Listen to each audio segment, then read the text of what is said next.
Your value has been reassessed to 0 my wife's sister, the CEO said, firing me. Her dad flew back screaming, "You fired who?" An auditor from our lead investor called an emergency meeting. He just pointed to my name on their funding covenant. He looked at the board and asked quietly, "Do you have the $45 million penalty, or should we just take the keys?" Look, I've spent a decent chunk of my adult life mentally rehearsing how I'd get fired someday.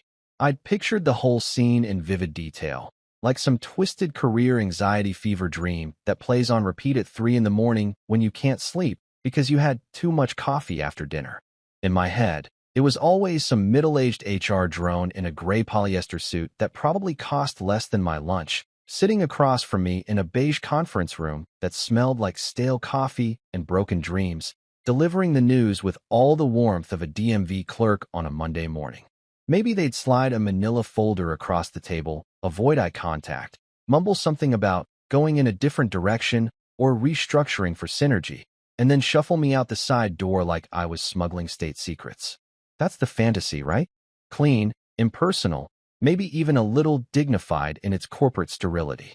Yeah, well, reality had other plans, and reality apparently has a sick sense of humor and a flair for maximum humiliation. Because I didn't get fired by some random HR person I'd never met. Oh no, that would have been too easy, too professional, too lacking in the kind of soul-crushing family drama that makes you question every life choice that led you to this exact moment. Instead, I got fired by my wife's sister, Ivy, the self-appointed CEO with the emotional range of a parking meter and the empathy levels of a tax audit. This is a woman who once told a breast cancer survivor at a company mixer that her energy was bringing down the vibe. True story. I was there. I watched it happen.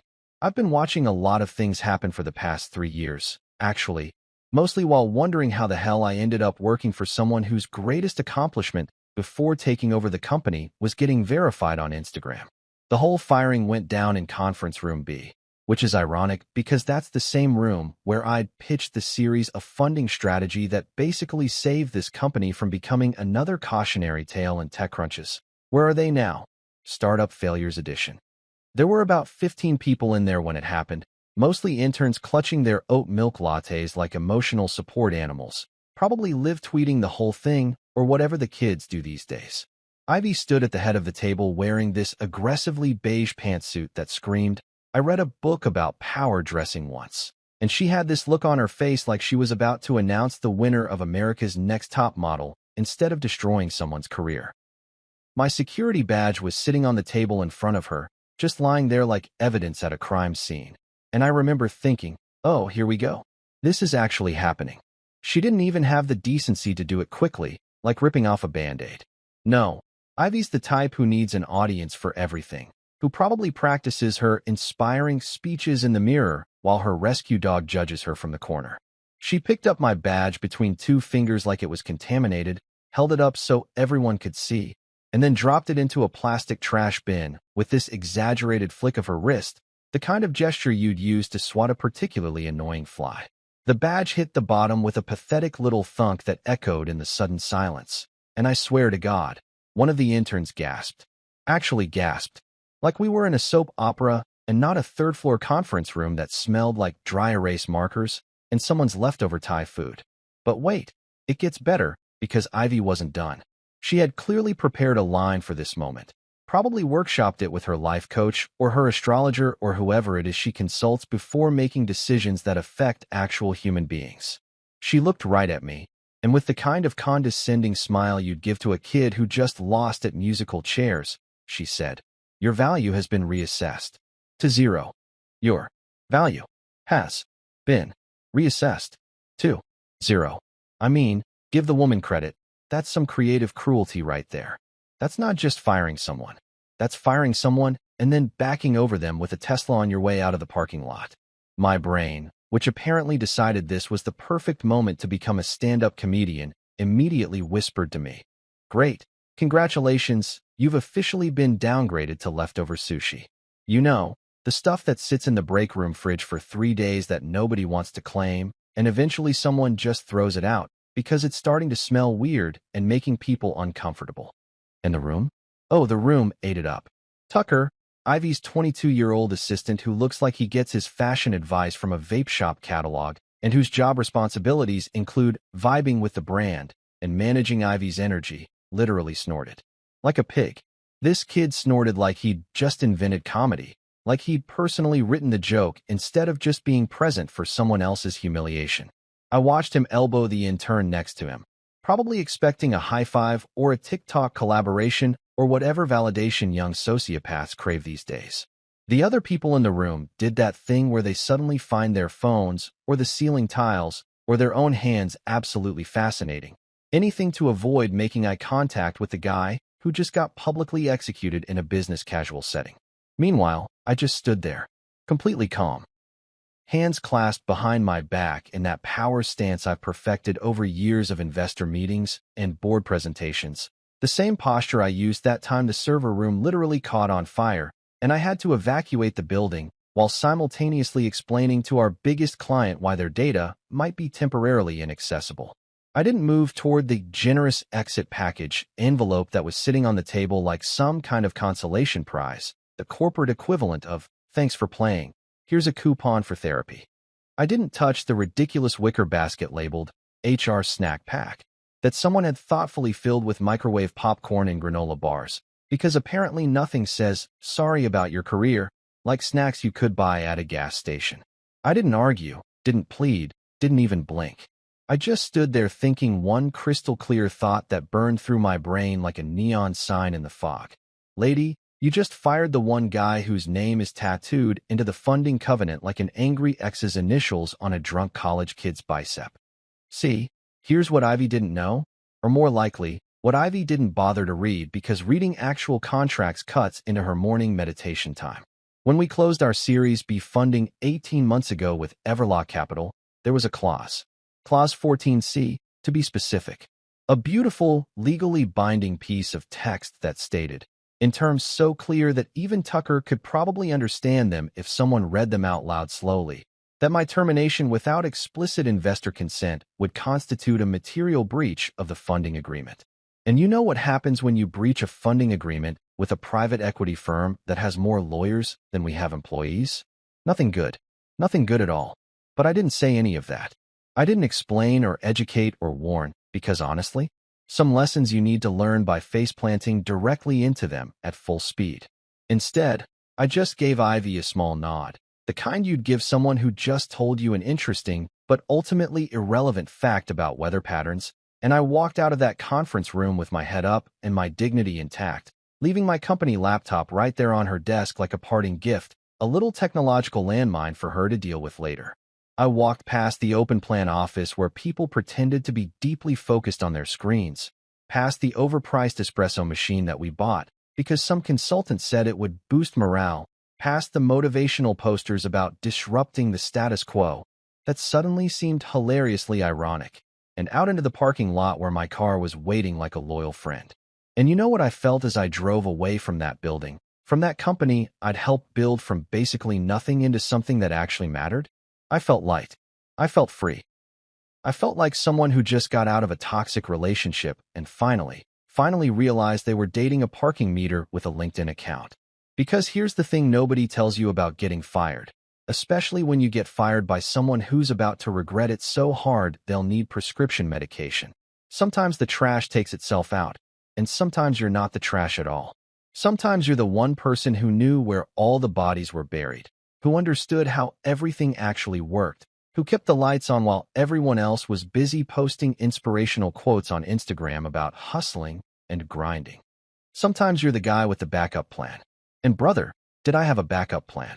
The first thing I did when I got home was kick off my shoes, which is honestly one of life's most underrated pleasures, right up there with finding $20 in your jacket pocket or watching someone who wronged you step in dog poop. My apartment was quiet in that mid-afternoon way that feels almost sacred, like the world is taking a collective nap and you're the only one awake to appreciate it.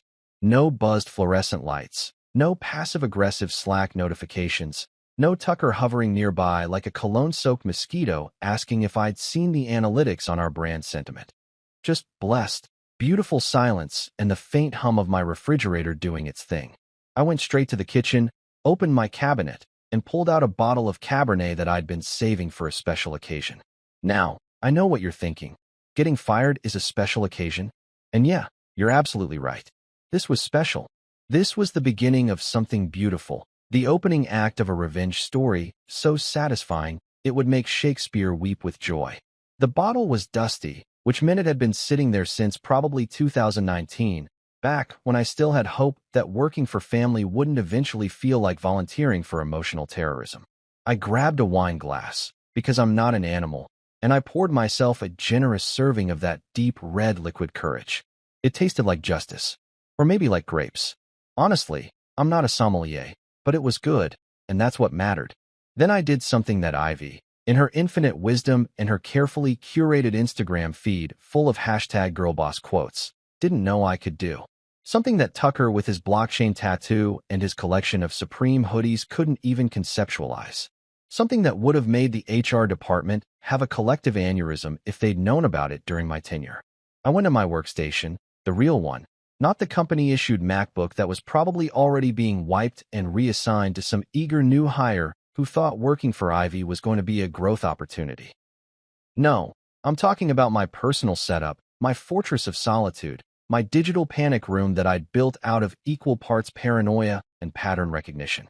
Hidden under my kitchen sink, behind the cleaning supplies that I definitely didn't use as often as I should, in a box of garbage bags I'd bought in bulk from Costco during a particularly optimistic moment in 2017, was a small fireproof safe.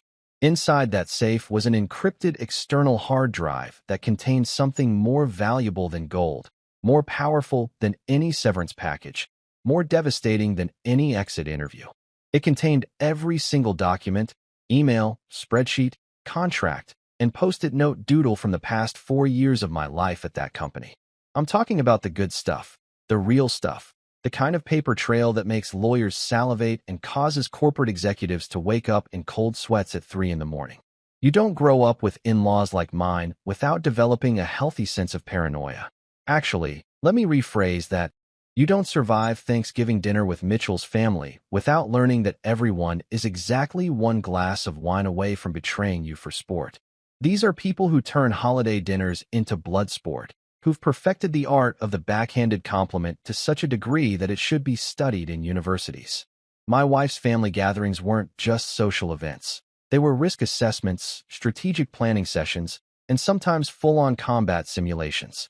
I once watched Ivy's mother reduce a caterer to tears over the proper temperature of dinner rolls. Dinner rolls.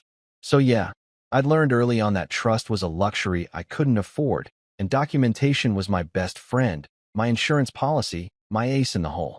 I'd started building this archive back in 2014, right around the time Mitchell first mentioned that maybe, possibly, if I was interested and if the timing worked out, there might be a position for me at his company. Even back then, something in my gut told me to keep receipts. So I did. Every contract I drafted, I saved. Every email thread where Ivy said something spectacularly stupid, I archived. Every board meeting where decisions were made, I took meticulous notes. Every funding document, every investor agreement, every clause and subclause and footnote, I backed it all up to this encrypted drive that not even the NSA could crack without a warrant and a really good hacker who probably had better things to do. I plugged in the drive, entered my password, which was definitely not password 123, because I'm not a complete idiot despite what my recent employment status might suggest, and I navigated to the folder labeled Funding Documents, Series B, Active. And there it was, glowing on my screen like the Holy Grail, like the One Ring, like the last slice of pizza that everyone's been eyeing but nobody wants to be rude enough to take. The funding covenant from Everlock Capital. All 73 pages of dense legal language that most people would need a law degree and a bottle of Advil to understand. But I'd read this thing so many times I could probably recite it in my sleep. I scrolled down to Section 14, subsection C, and I just sat there for a moment, sipping my Cabernet, admiring the beautiful simplicity of it all. Let me read you the relevant part, and I'm going to read it exactly as it appears in the document, because poetry like this deserves to be appreciated in its original form. Termination of employment of my full legal name, Chief Operating Officer, without prior written consent of Everlock Capital majority stakeholders. shall constitute a material breach of this funding agreement and shall trigger immediate enforcement of penalty clause as outlined in Section 22, Paragraph 7, not to exceed $45 million, $45 million, or full equity seizure, whichever amount provides greater recompense to the investor. $45 million.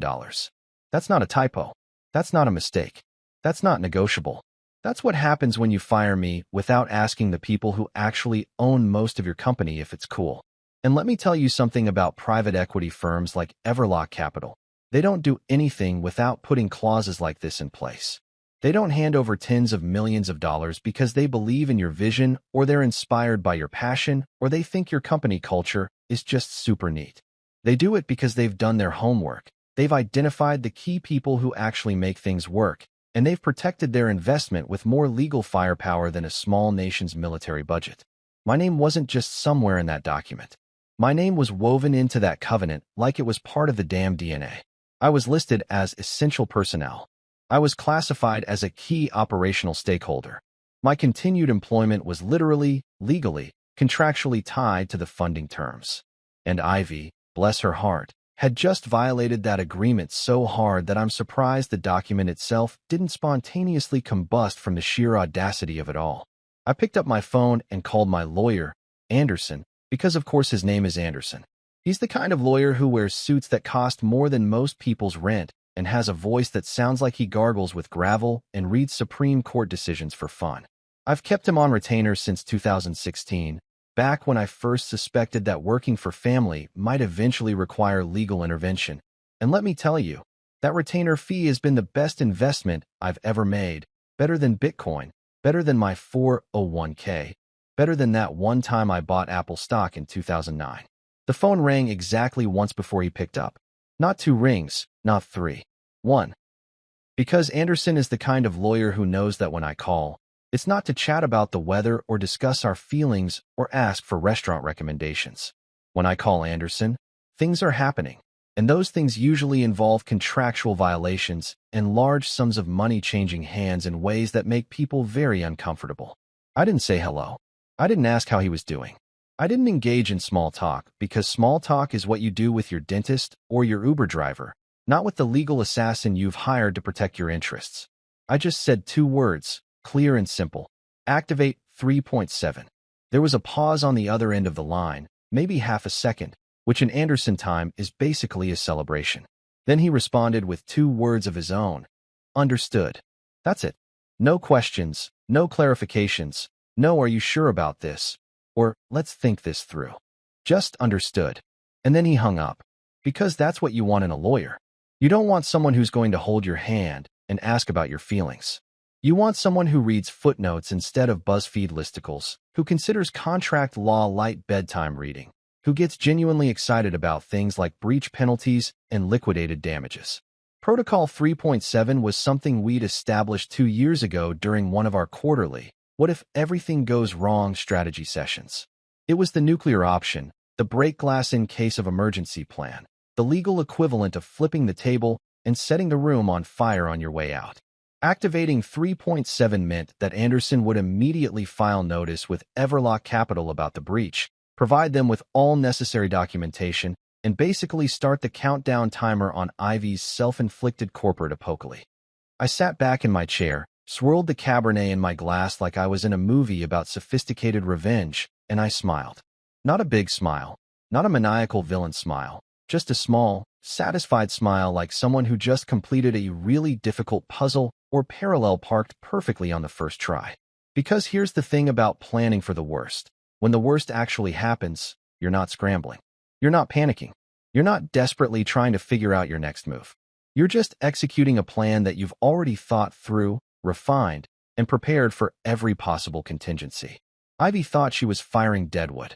She thought she was making a power move.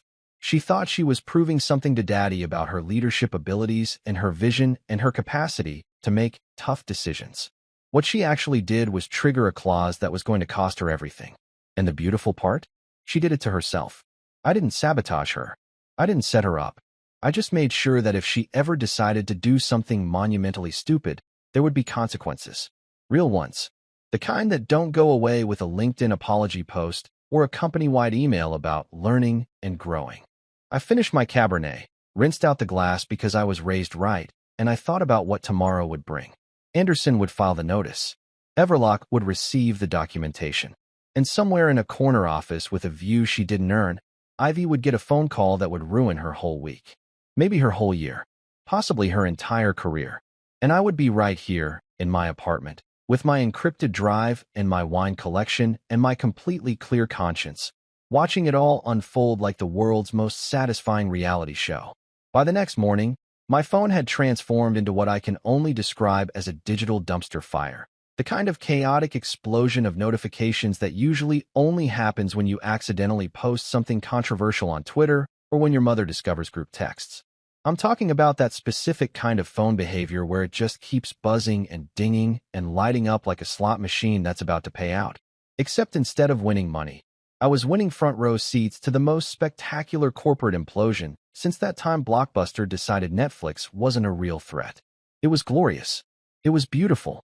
It was better than anything I could have scripted if I'd had a team of Hollywood writers and an unlimited budget for schadenfreude. The messages started rolling in around 7 in the morning, which told me that people were panicking early, probably hadn't slept, were possibly still wearing yesterday's clothes and surviving on gas station coffee and pure anxiety. First came the Slack leaks, because of course they were using Slack for their meltdown. Some genius, and I use that term so loosely it's basically meaningless, had apparently taken screenshots of the internal chaos and started sharing them with people outside the company. Probably former employees who'd left before Ivy could ruin their will to live, or maybe industry contacts who enjoyed watching train wrecks in slow motion. The screenshots were chef's kiss perfect. We're talking all caps messages, typos that suggested people were typing with their elbows, and enough crying emojis to fill a therapy session. One particularly delightful screenshot showed Tucker, Ivy's assistant who I'm pretty sure lists vibing as a skill on his resume, posting in the general channel. Does anyone know where the client files are? It's urgent. No punctuation, random capitalization, the kind of message that makes English teachers weep. Someone responded, "Ask the IT guy," to which Tucker replied, "Who is the IT guy?" Buddy, if you don't know who the IT guy is at the company where you work, you've got bigger problems than missing client files. But this is what happens when your hiring process consists of, do they have good Instagram aesthetics, instead of can they actually do the job? Then came the panic texts, my personal favorite genre of communication during corporate disasters. Gregory, the CFO who has the personality of unsalted crackers and the decision-making skills of a magic 8-ball, sent me 3 texts in rapid succession. The first one said, "Hey, quick question." The second one, sent approximately 30 seconds later, said, "Actually, it's pretty urgent." The third one, another 45 seconds after that, said, "Please call me ASAP, we have a situation." I didn't respond to any of them because A, I don't work there anymore, a fact that Gregory seems to have forgotten in his panic, and B, watching people realize they have a situation is significantly more entertaining than helping them solve said situation.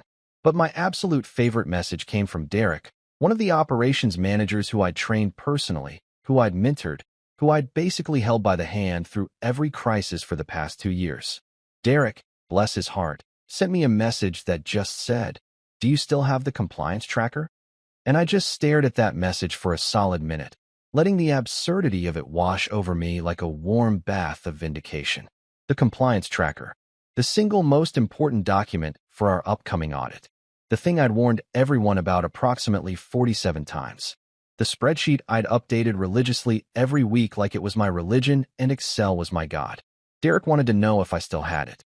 As if I was running some kind of corporate lost and found. As if I was storing their important documents in my garage next to my Christmas decorations and my collection of boxes I keep meaning to break down for recycling, but never do. I typed out a response, then deleted it. Typed out another one, deleted that too. Finally settled on something simple. "No, pal, I don't. Try looking in the same place you left your dignity." Did I send it? No, because I'm petty, but I'm not that petty. Instead, I just left him on read, which is somehow worse. It's the digital equivalent of looking someone directly in the eye and then walking away without saying anything. It's dismissive. It's cold. It's perfect. By mid-morning, the real news started dropping. And this is where things got truly spectacular. Ivy, in her infinite wisdom and her unshakable confidence that she was somehow qualified to run a company despite having the business acumen of a decorative succulent, made an announcement. A big one. She posted it in Slack, sent it via email, probably considered skywriting it, but realized that would blow the quarterly marketing budget. She announced her new head of operations, Leela. Now, let me tell you about Leela. Leela's credentials for running operations at a multi-million-dollar company consisted of 2 years selling Bluetooth yoga mats on an e-commerce platform that eventually shut down for reasons nobody seems to want to discuss, and an MBA from a program that I'm pretty sure she completed entirely online while watching reality TV shows. Her LinkedIn bio describes her as a visionary disruptor and a holistic business strategist, which are phrases that mean absolutely nothing but sound impressive if you don't think about them too hard. I once heard Leela describe due diligence as Debbie Downer energy during a meeting. Due diligence, the thing that prevents companies from exploding. Debbie Downer energy. This was Ivy's big play. This was her master stroke. This was the person she'd chosen to replace me. A guy who'd spent 4 years building systems, maintaining relationships, keeping the lights on and the wolves at bay. She'd looked at the smoking crater where my position used to be and thought, you know what we need? Someone who sold yoga mats and thinks spreadsheets are oppressive. It was like watching someone try to fix a nuclear reactor with essential oils and positive affirmations. It was magnificent. Within 48 hours, everything started falling apart in ways that were so predictable I could have set my watch by them. The audit that I'd been preparing for, the one that was critically important for maintaining our funding status, the one that I'd literally color-coded on the company calendar and sent reminder emails about until people probably wanted to throw their laptops at my head, they missed it. Just completely forgot it was happening. The auditors showed up, waited around for about an hour like confused tourists who'd gotten off at the wrong subway stop, and then left. Filed a preliminary non-compliance notice before they even made it back to their office. The compliance documents that were supposed to be submitted to 3 different regulatory agencies also missed. Not because they were difficult or because the requirements were unclear, but because nobody knew where they were or what they were called or apparently that they existed at all. Leela, when asked about them, reportedly said they were manifesting a solution, which is not how compliance works, but would make an excellent comedy special. The vendor contracts that needed to be renewed lapsed. The client reports that were due late. The payroll system that I'd maintained with the dedication of a monk tending a sacred garden started glitching because nobody had run the monthly maintenance protocol that I'd literally written instructions for. Instructions that included screenshots and arrows and notes that said, do this every month or everything breaks. But hey, reading is hard when you're busy disrupting paradigms or whatever it is Leela thought she was doing. The Slack channels, which I could still access through a burner admin account that I'd set up 2 years ago for exactly this kind of situation, had devolved into what can only be described as a digital cry for help. It was one giant thread of panicked messages, confused questions, and crying emojis. So many crying emojis. People were tagging Ivy asking for guidance. People were tagging Leela asking for direction. People were tagging each other asking if anyone knew what was happening. It was like watching a group of people try to drive a bus after the driver jumped out, except the bus was on fire and also rolling downhill and maybe filled with bees. One manager posted, "Can someone explain the client retention protocol?" Another responded, "I thought you knew the client retention protocol." A third person chimed in, "Wait, we have a protocol for that." "Yes, Karen, we have a protocol for that. We have a protocol for literally everything because that's how you run a company instead of an expensive social club for people with anxiety disorders." I watched all of this unfold from the best seat in the house. A booth at Mel's Diner, a place that serves breakfast all day and doesn't judge you for ordering pancakes at 2 in the afternoon. I sat there with my laptop open, my burner admin login active, eating pancakes the size of hubcaps and sipping coffee that tasted like it had been brewed sometime during the Clinton administration and then reheated in a microwave that probably predated the internet. The coffee was terrible. The pancakes were mediocre at best. But the entertainment? The entertainment was 5-star, Michelin-rated, award-winning quality. I watched managers panic in real time. I watched Ivy try to put out fires by posting motivational quotes in Slack like, "We rise by lifting others," and "Tough times don't last," tough teams do, which is beautiful sentiment, but doesn't help when nobody knows how to access the client database. I watched Tucker post a selfie with the caption, "grinding through the chaos," which received exactly 0 reactions, not even a pity emoji, which had to sting. I watched Gregory send increasingly frantic messages about cash flow. I watched Leela suggest a alignment meditation session to recalibrate the team's energy, which was met with the kind of silence that speaks volumes.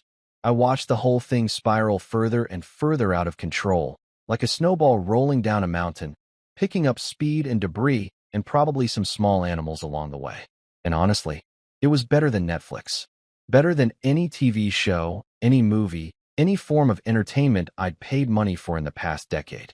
This was live, unscripted chaos, and I had a front row seat with syrup-covered pancakes and unlimited coffee refills.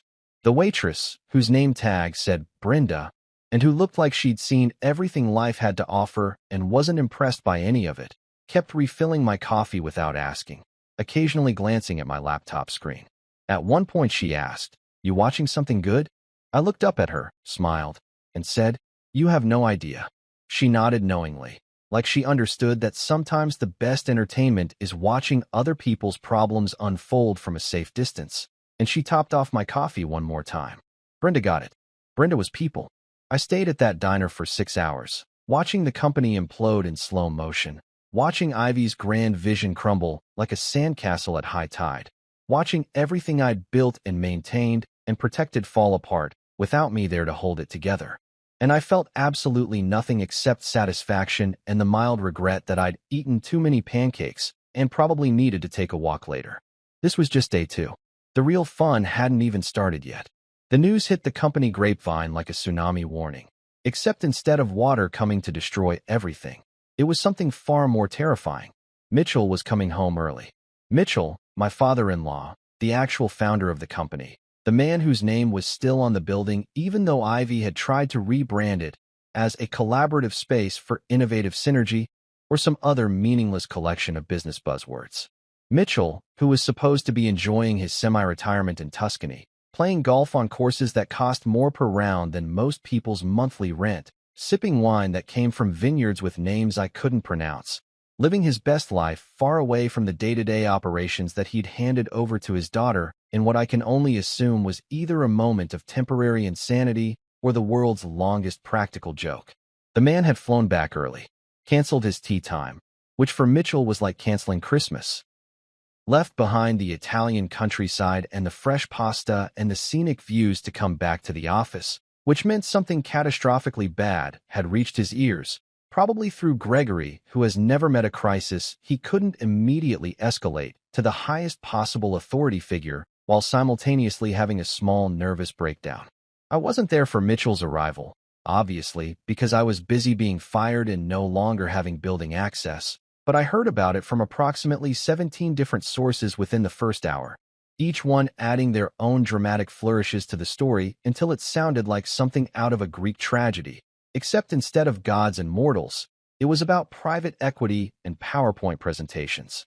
According to everyone who witnessed it, and trust me, everyone made sure to witness it because watching Mitchell lose his temper is like watching a volcano erupt, terrifying but also kind of beautiful in a destructive way.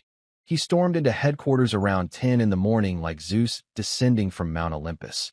Except Zeus probably had better control of his blood pressure. He didn't stop at reception, didn't chat with the front desk staff, didn't grab coffee from the overpriced espresso machine that we'd installed to boost morale, but really just boosted our monthly expenses. He walked straight through the open office plan, which apparently went completely silent as he passed, like someone had hit the mute button on reality, and headed directly to the executive conference room, where Ivy was holding what she described in the calendar as a strategic realignment session, but what was actually just her and her collection of yes-men trying to figure out why everything was on fire. Mitchell threw open the conference room doors, didn't knock, didn't announce himself, just threw them open with the kind of dramatic flair that suggested he'd been practicing this moment during the entire flight home. And according to Sarah from accounting, who was walking by and definitely not eavesdropping, but absolutely was eavesdropping, his first words were, "You fired who?" Not, "Hello." Not, "We need to talk." Not, "Ivy, sweetheart, I have some concerns. Just raw, unfiltered, thunderous disbelief packed into 3 words that probably rattled the windows and made at least one intern start updating their resume right then and there. Ivy, to her credit, tried to play it cool. Tried to maintain that air of unshakable confidence that she'd probably learned from a TED Talk about power poses and positive thinking. She reportedly stood up, smoothed her aggressively beige blazer, and said something about making difficult but necessary decisions for the future of the company, which is corporate speak for, I did something monumentally stupid, and I'm trying to make it sound strategic. She probably had a whole speech prepared, probably had slides ready to go, probably thought she could explain her way out of this with some charts and graphs and a couple of inspirational quotes from business leaders who've never actually met her. Mitchell didn't let her finish. According to multiple witnesses who were now definitely not even pretending to work and were instead gathered around the conference room like it was a sporting event, he cut her off mid-sentence and said, "Do you have any idea what you've done?" And the thing about Mitchell is that when he's really angry, he doesn't yell. He gets quiet. He gets this low, dangerous tone that's somehow more terrifying than screaming. It's the vocal equivalent of that moment in a horror movie right before something terrible happens, that calm before the storm that makes your stomach drop and your survival instincts start screaming at you to run. He pulled out his phone, which for a man in his 60s who still occasionally refers to emails as the electronic mail was already a bad sign, and he pulled up the funding covenant, the actual document.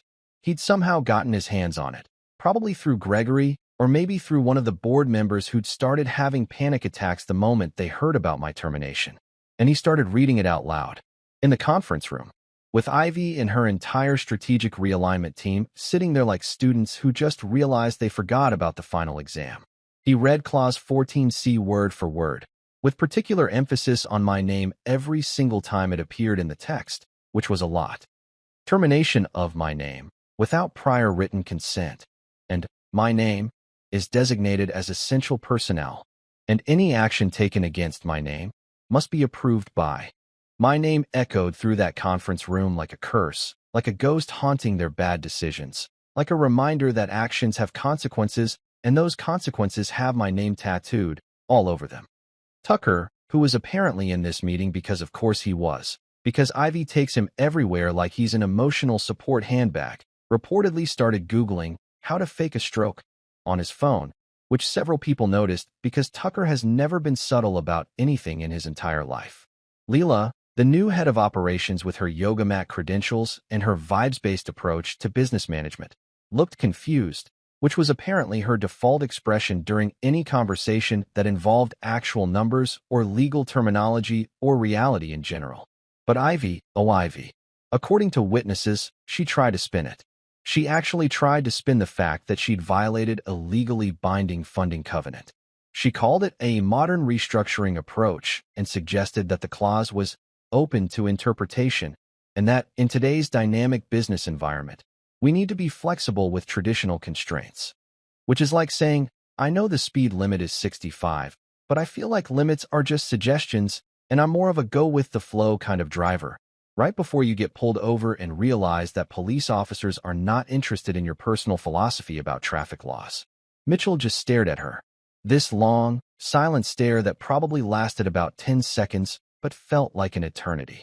The kind of stare that fathers give their children when they're not just disappointed, they're reevaluating every parenting decision they've ever made and wondering where exactly things went wrong. And then he said, in that quiet, dangerous voice that made people nervous, "This isn't LinkedIn, kiddo. This is survival." And that's when reality apparently started setting in for Ivy, based on the reports I was getting from my various sources who were more than happy to keep me updated, because everyone loves a good disaster story, especially when they're witnessing it firsthand. The reality that maybe, just maybe, firing me without checking the actual legal documents that govern the company's funding wasn't her best strategic move. The reality that modern restructuring doesn't mean ignore contracts because they're inconvenient. The reality that her father, the man who'd built this company from nothing, the man who'd trusted her to not burn it all down, was looking at her like she'd just confessed to using company funds to buy a pet tiger. Gregory, the CFO who'd been sitting in the corner of this meeting probably doing mental math and having a small existential crisis, finally spoke up. His voice was shaky, according to witnesses, like a kid admitting to breaking a window. He said, "The penalty clause is $45 million. Just put it out there." Dropped that number into the room like a bomb.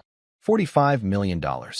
He repeated it, probably because saying it once wasn't terrifying enough. $45 million or full equity seizure, depending on what the investors prefer. The room went silent. Not the kind of silence where people are thinking, but the kind of silence where people have stopped thinking entirely because their brains have shut down from shock. The kind of silence you get in a doctor's office right after they deliver really bad news. The kind of silence that feels heavy and suffocating and makes you acutely aware of your own heartbeat. Tucker, bless his heart, broke the silence by asking, "Is that, like, a lot?" Which confirmed for everyone in the room that Tucker's primary qualification for his job was apparently just showing up and breathing. Yes, Tucker, $45 million is, like, a lot. It's several lots. It's enough lots to fill a parking garage of lots. Ivy tried to maintain her composure, but according to Sarah from accounting, who was still definitely eavesdropping and probably taking notes for the memoir she's definitely writing about all of this, Ivy's left eye had started twitching. Not a subtle twitch. A full-on nervous system malfunction twitch.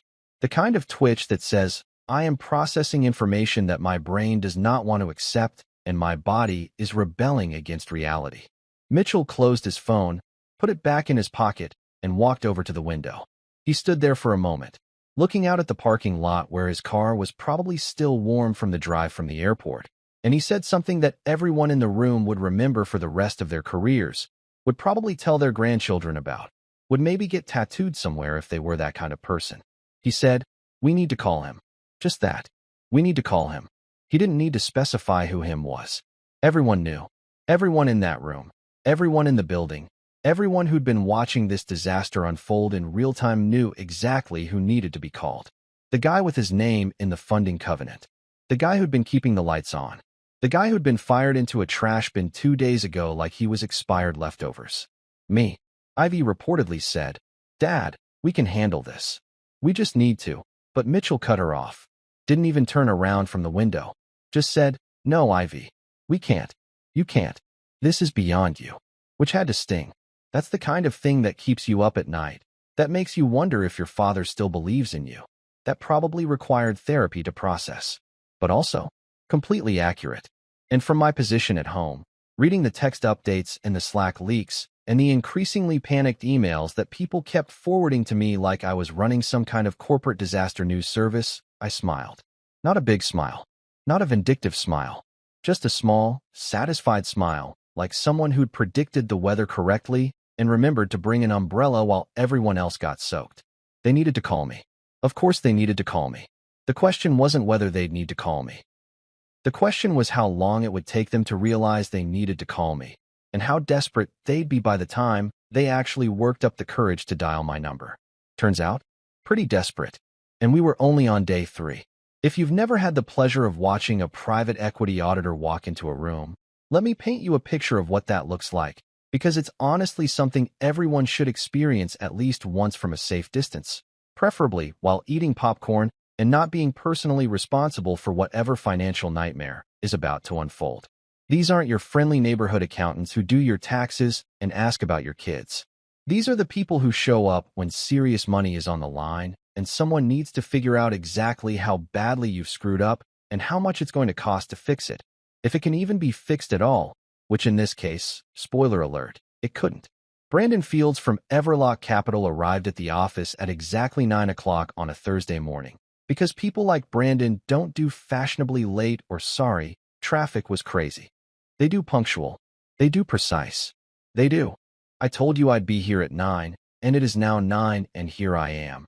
Ready to ruin your entire week and possibly your career. I wasn't there in person, obviously, but I had enough people feeding me information in real time that I might as well have been sitting in the conference room with a bag of chips and a front row seat to the destruction. Brandon was exactly what you'd picture if someone said, "Draw a private equity auditor," and you wanted to nail the assignment. Mid-40s, maybe early 50s, with that ageless quality that comes from having enough money to afford really good skincare and enough stress to cancel out any benefits from said skincare. He wore a suit that was so sharp, so precisely tailored, so clearly expensive that it could probably cut through marble if you swung it hard enough. The kind of suit that costs more than a used car and looks like it was assembled by NASA engineers using materials that don't exist in nature. Navy blue, perfectly pressed, not a wrinkle in sight. Probably hanging in a closet that cost more than my first apartment. He walked into that conference room where Mitchell, Ivy, Gregory, and half the executive team were waiting like students outside the principal's office. And according to Jennifer from HR, who was taking notes and probably memorizing every detail for the inevitable lawsuit that someone was definitely going to file about something, Brandon didn't smile. Didn't offer pleasantries.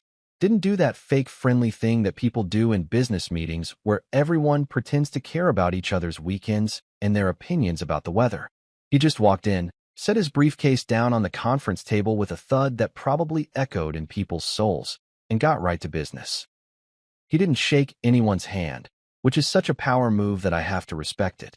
Just completely skipped the social niceties and went straight to the part where he destroys your life. He pulled out a folder from his briefcase, not a fancy tablet or a sleek laptop, but an actual physical folder full of actual physical papers, because Brandon was old school in the way that suggested he'd been doing this since before PowerPoint was invented, and he'd seen every trick, every excuse, every desperate attempt to explain away contractual violations, and he was thoroughly unimpressed by all of them.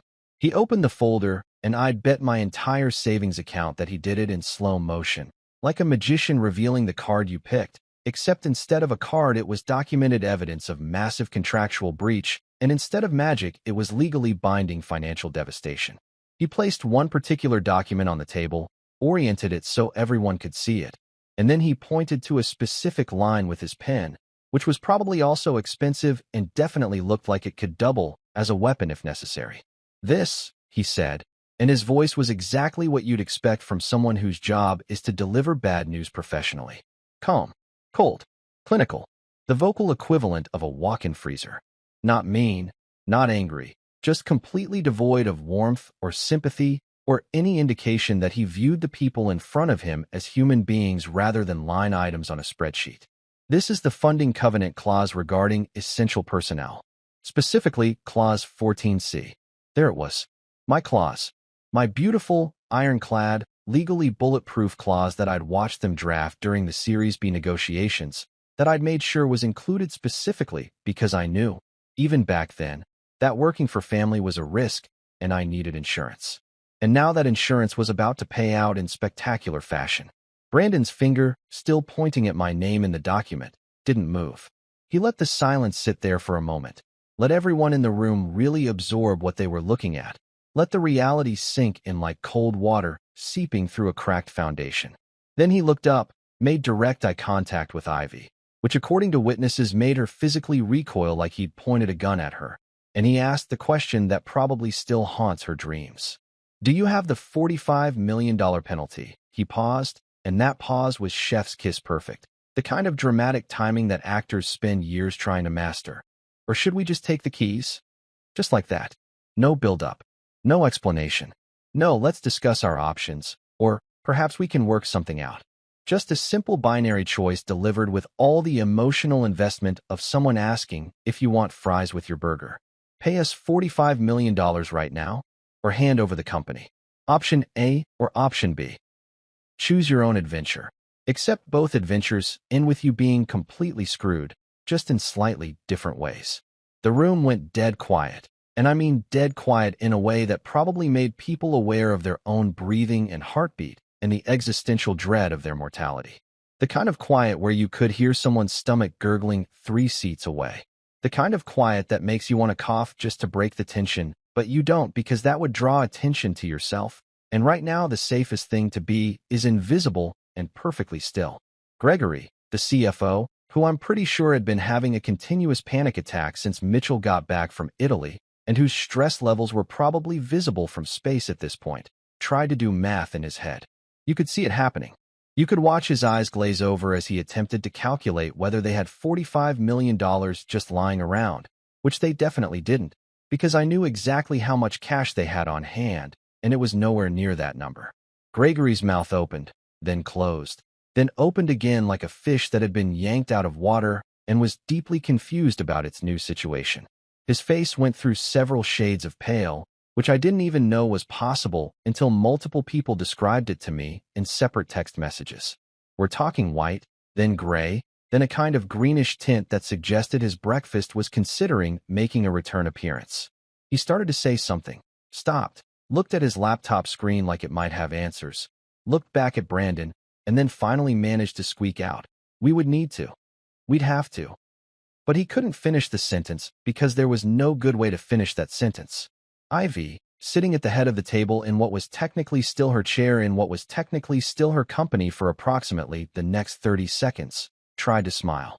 She actually tried to smile at Brandon Fields, like charm was going to work on a man whose job was literally to be immune to charm and extract maximum value from failing companies.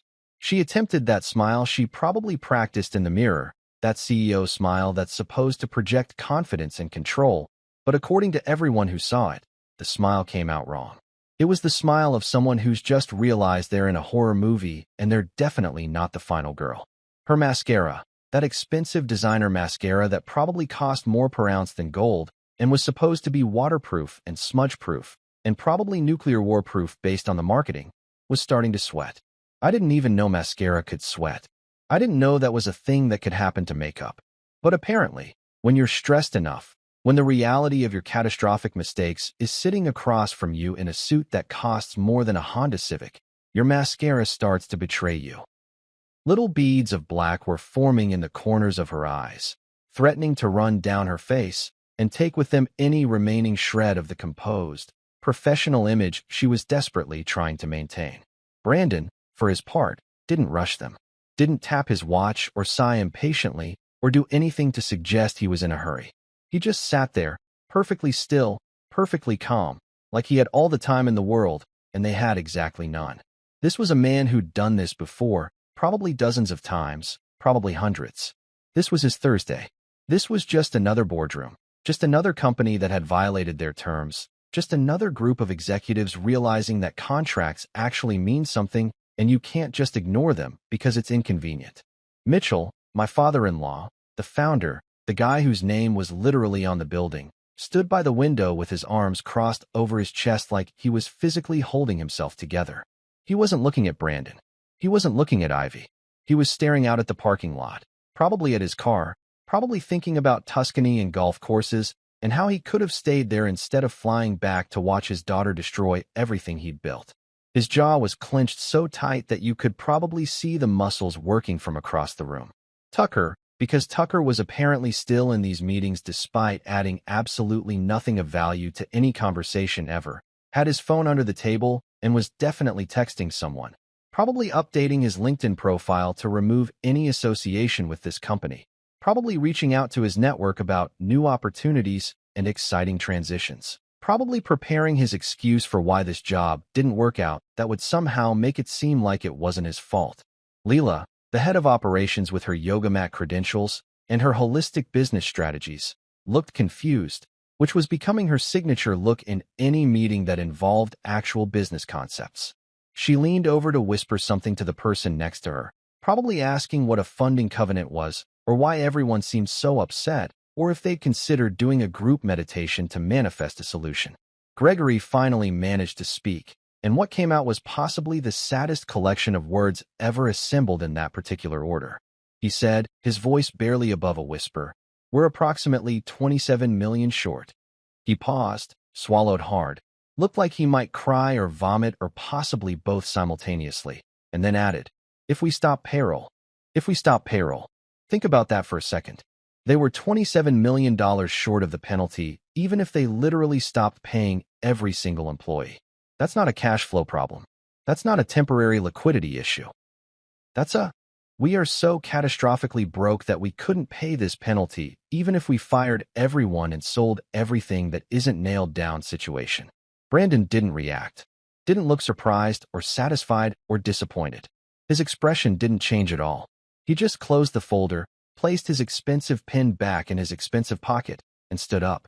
He buttoned his suit jacket with the kind of precision that suggested everything this man did was precise, was measured, was calculated down to the smallest detail.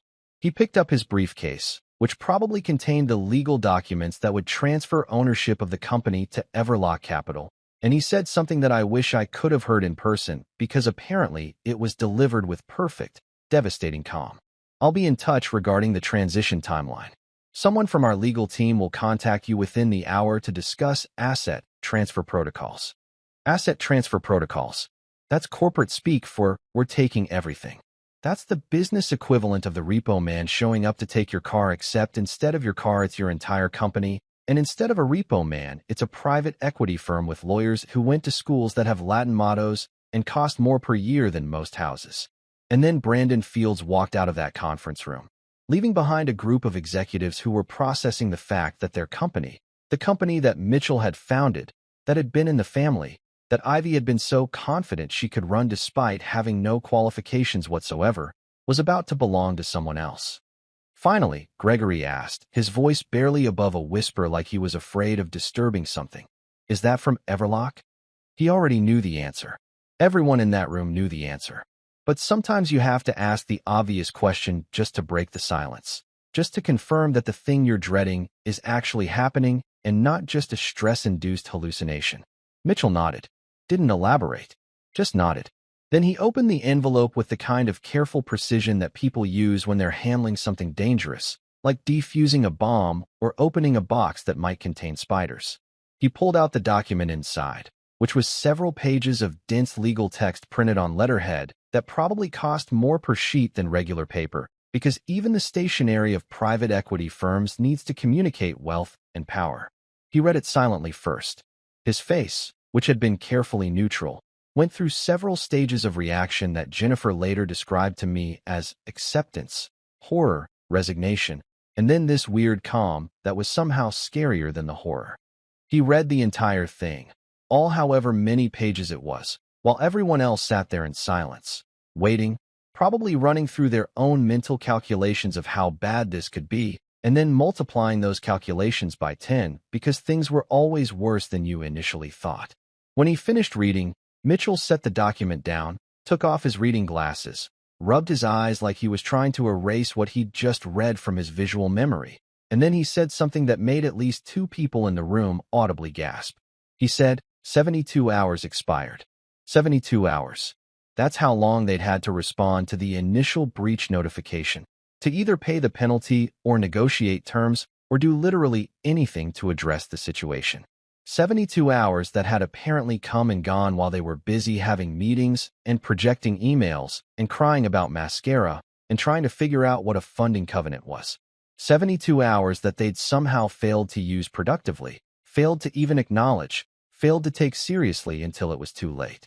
What does that mean? Leela asked, which was actually a valid question for once, though her tone suggested she thought 72 hours expired might be a reference to something expiring in the break room fridge rather than their window of opportunity to save the company. Rachel answered before Mitchell could, and her voice had that flat, dead quality that people get when they're delivering news so bad that adding emotion to it would somehow make it worse. It means we're past the cure period.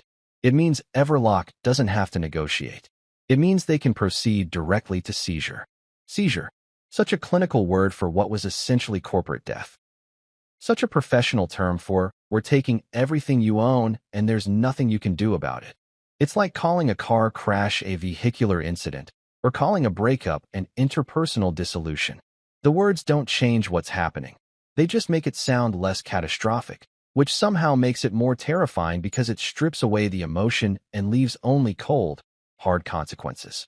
Ivy started crying again, which was becoming her default response to bad news, which was fair because there had been a lot of bad news lately and more of it was directly her fault. But this time the crying was different. This wasn't angry crying or defensive crying or self-pitying crying. This was the kind of crying that happens when you finally, truly understand that you've destroyed something that can't be fixed, that you've made mistakes that can't be unmade, that the consequences you've been avoiding are here, and they're real, and they're permanent. Wait, she said through the crying, and her voice was doing that hiccuping thing that happens when you're trying to talk and cry simultaneously and your body can't quite figure out how to do both. Wait, I'll call him. I'll call him right now. I'll triple his salary. I'll give him equity. He'll come back. He has to come back.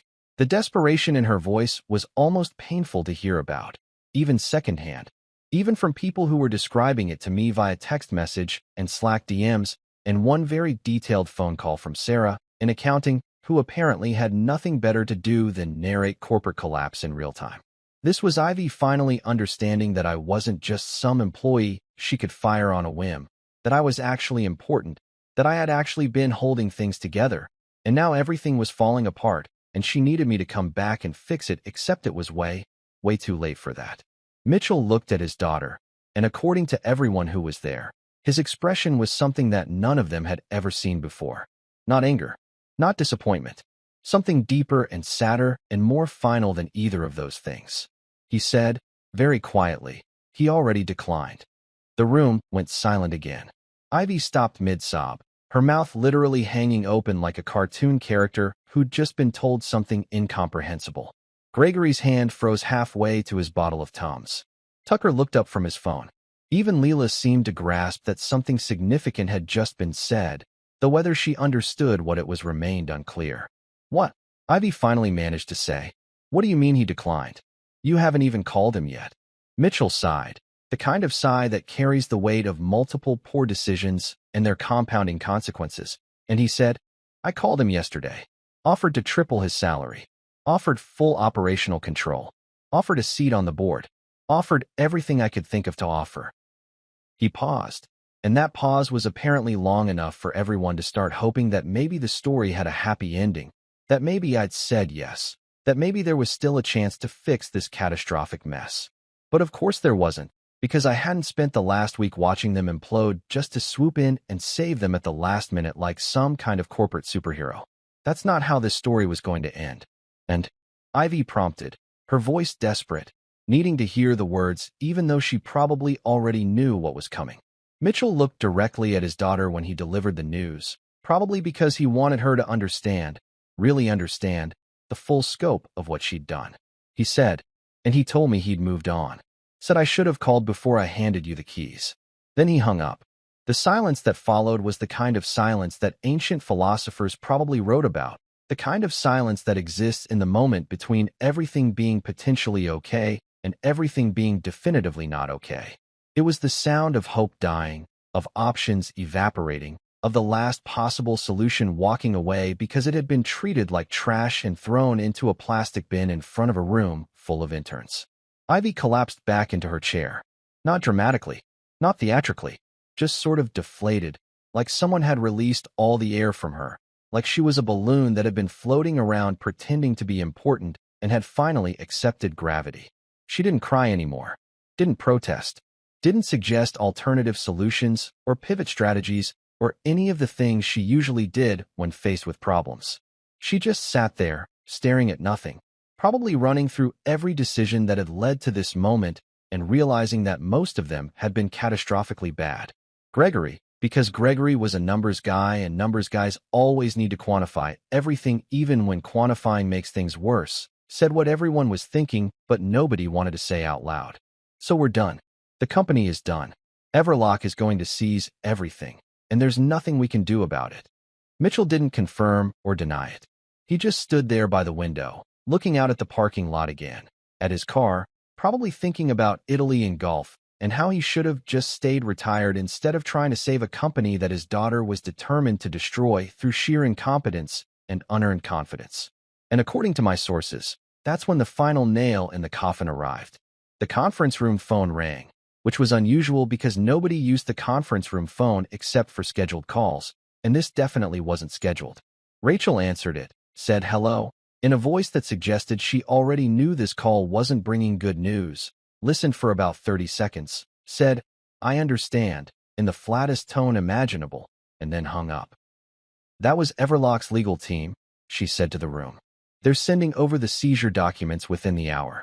They want us to prepare for immediate transition of all assets, systems, and accounts. Within the hour. Not next week. Not after they'd had time to process. Within the hour. Everlock wasn't messing around anymore, wasn't giving them time to stall or negotiate or come up with last-minute solutions. The clock had run out. The game was over.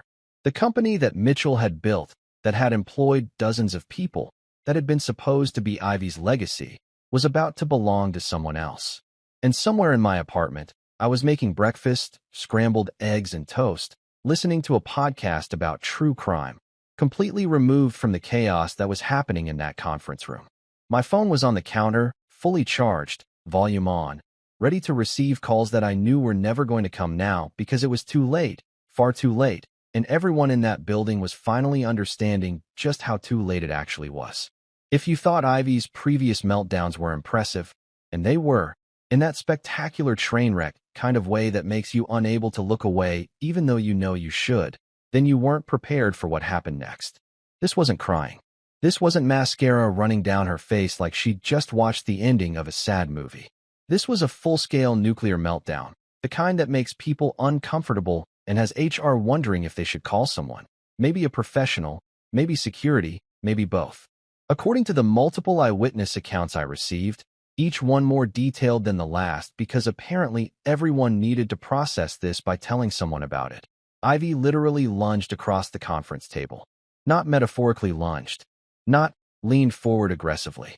Actually lunged, like she was trying to grab something or someone, or maybe just trying to physically manifest a solution through sheer desperate movement. Her hands slapped down on the polished wood surface hard enough to make the water glasses jump, hard enough that Tucker's phone, which had been sitting on the table, actually slid several inches toward the edge.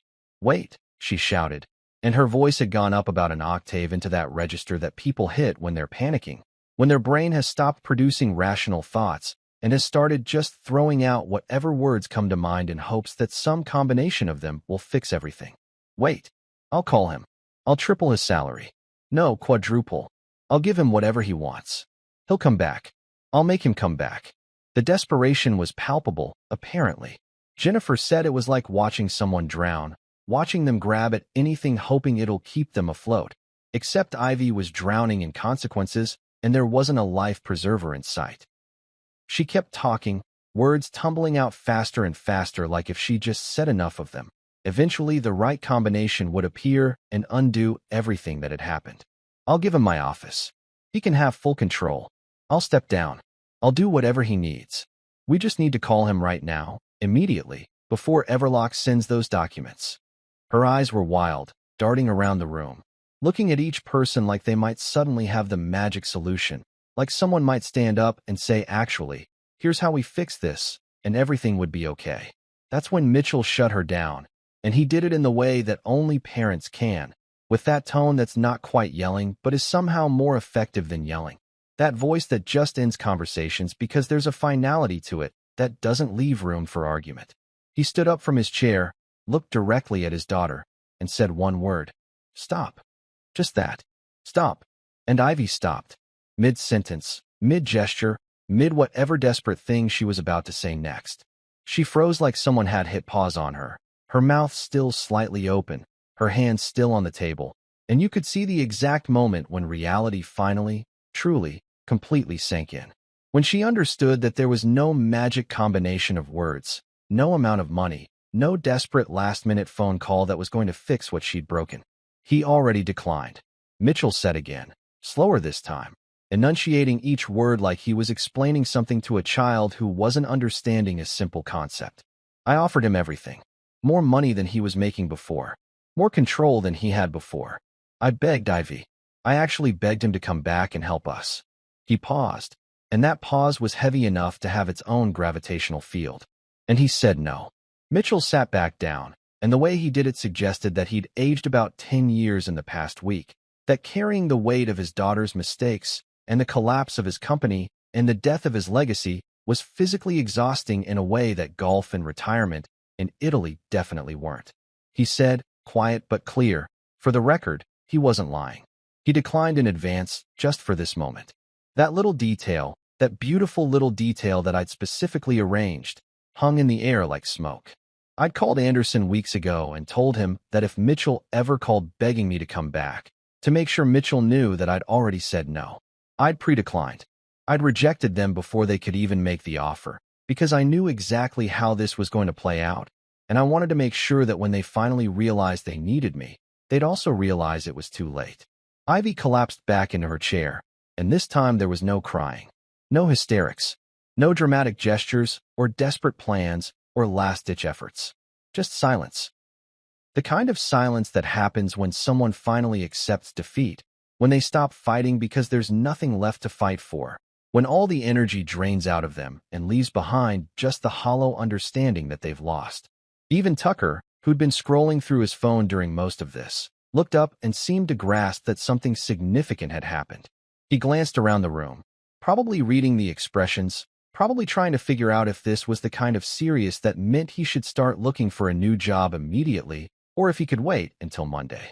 Gregory had his head in his hands. Rachel was staring at her folders like they might spontaneously combust and solve all her problems. Leela looked like she wanted to suggest a group meditation, but had finally, mercifully, read the room well enough to know that suggesting yoga breathing exercises during a corporate collapse was probably not going to be well received.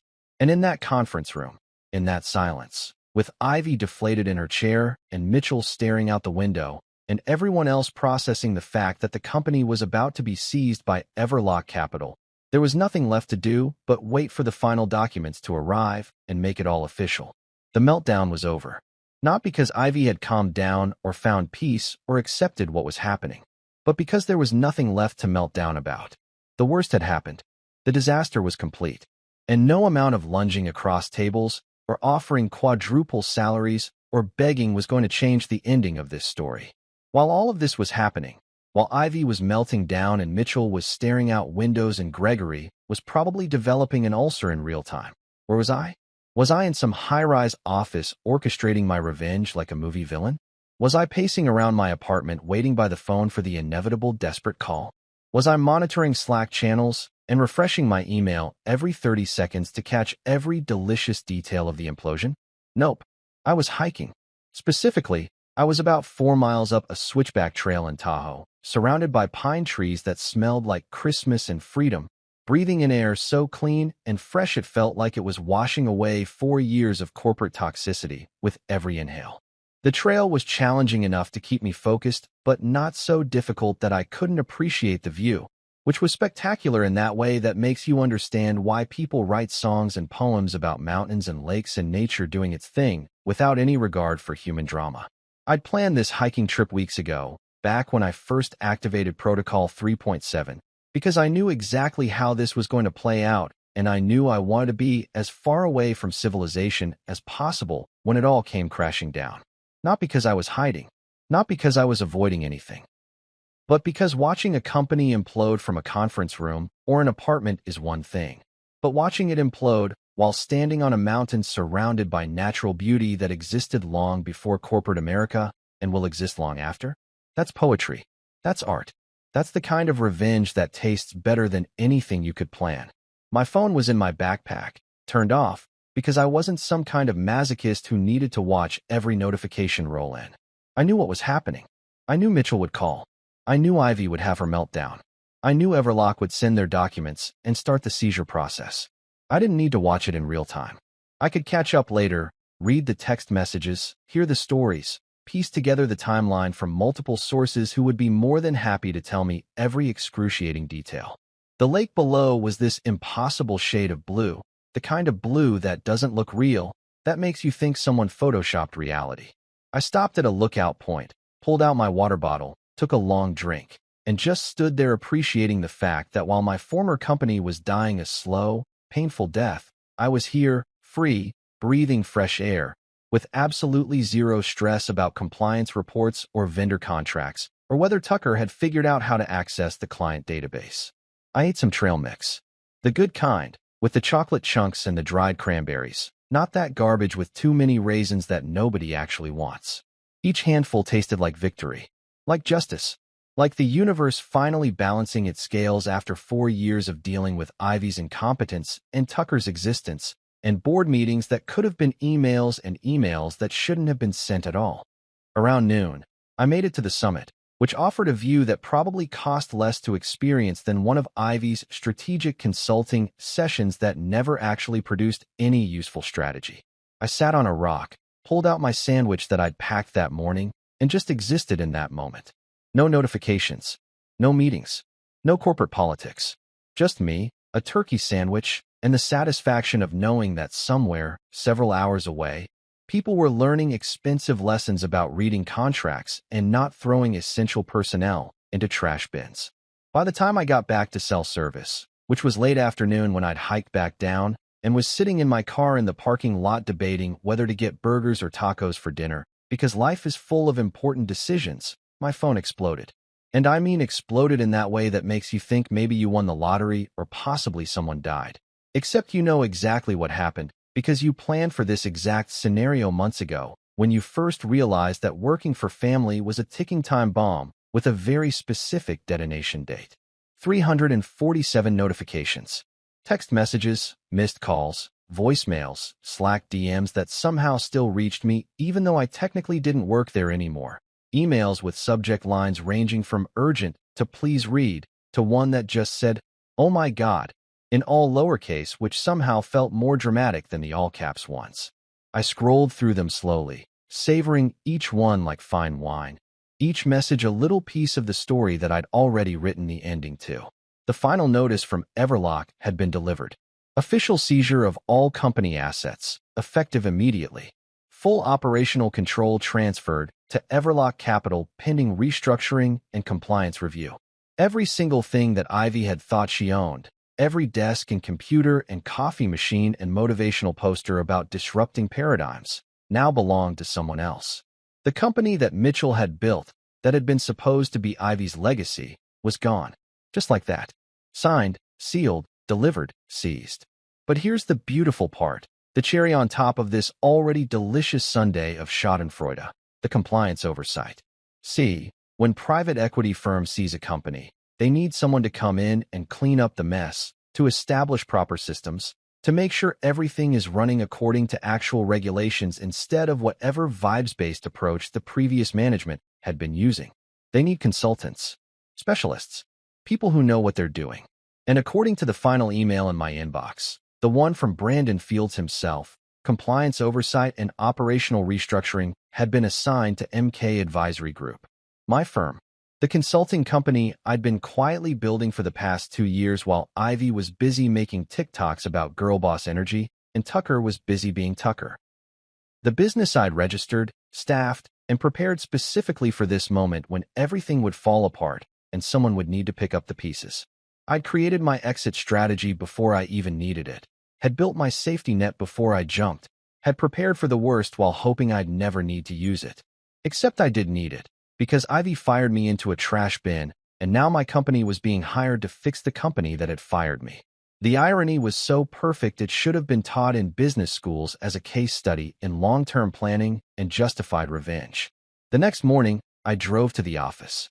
Not as an employee, not as someone begging to be let back in. As a consultant representing MK Advisory Group, there to assess operational failures and implement compliance systems. I walked through those doors that I'd been escorted out of just weeks ago, except this time I was holding a contract that made me effectively untouchable and considerably wealthier than I'd been when I left. In the main conference room, there was a new plaque on the wall, marble and brass and official looking, that read, MK Advisory Group, Strategic Control HQ. My company's name, my logo, my authority, right there on the wall where Ivy's motivational quotes used to hang. I didn't go inside the conference room. Didn't need to. I could see through the glass walls. Ivy sitting hollow-eyed at what used to be her table, Mitchell staring at nothing, Gregory probably calculating how badly this had all gone and arriving at catastrophically. They saw me standing there. Ivy's eyes met mine for just a second, and in that second I saw everything. Regret, understanding, defeat. I gave her a small nod, the same nod I'd given her the day she fired me, and then I walked past the conference room to my new office. The corner office. The one with the view. The one that used to be Mitchell's before he retired. I never went back inside that conference room. Why would I? I own the place now. Not literally, but effectively, which was somehow better. They needed me for everything. System access, compliance documentation, operational oversight. Every decision went through me. Every problem came to my desk. And this time I got paid consulting rates that made my previous salary look like minimum wage. Ivy had thrown me into a trash bin and called my value zero. Now I was the only person keeping her former company from complete collapse, getting paid more money than she'd ever made, with my name on the wall and my company running the show. Karma isn't just real. Sometimes, if you plan carefully enough, you can be karma.